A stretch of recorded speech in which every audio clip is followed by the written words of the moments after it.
Hello, I'm Craig Holyfield, and this is Contract Facts Analysis Assignment 2 for Business Law.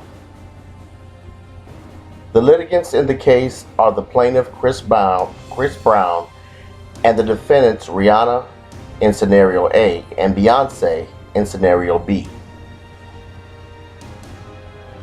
The facts in these two scenarios are that Rihanna and Chris Brown entered into a written contract to sell his knife collection for $5,000.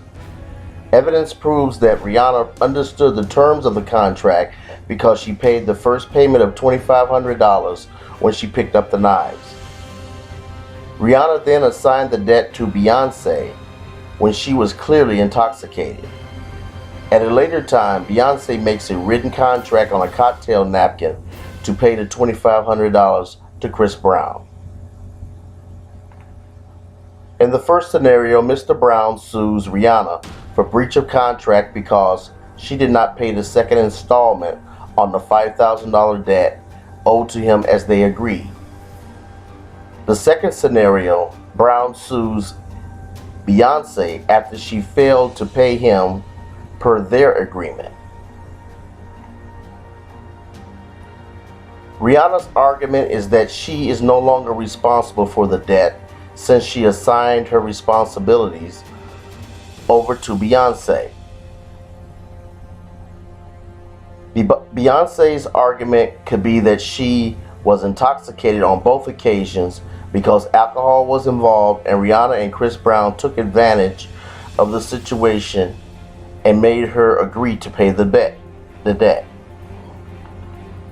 The legal issues in this case are centered around what constitutes a legally binding contract and how a party to a contract can legally assign their responsibilities to third parties, which in this case is Beyonce.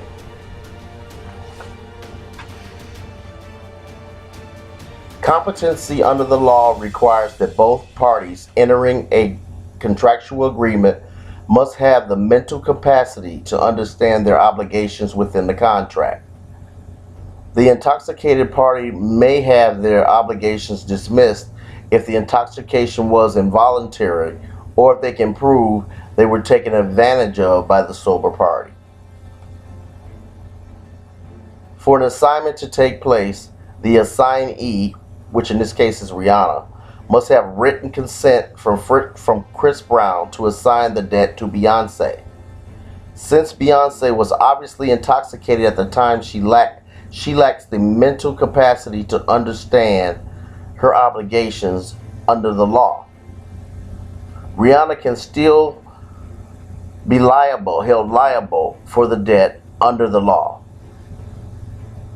During their second meeting, alcohol was involved again, and Beyonce can claim she was incapacitated and get out of paying the debt since she has a habit of agreeing to contracts while intoxicated.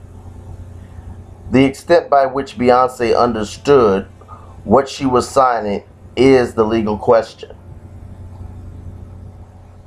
The contract on the napkin is considered to be a legal contract.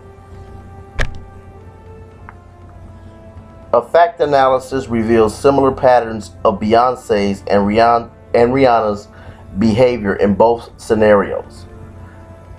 Beyonce agrees to terms while drinking, and Rihanna tries to assign her responsibilities to Beyonce under similar circumstances. This could support Beyonce's case that her friends take advantage of her while she is intoxicated. We should also note that consent is required for a legal assignment, and contracts written on napkins are legally binding because there is a meeting of the minds, and a meeting of the minds still exists.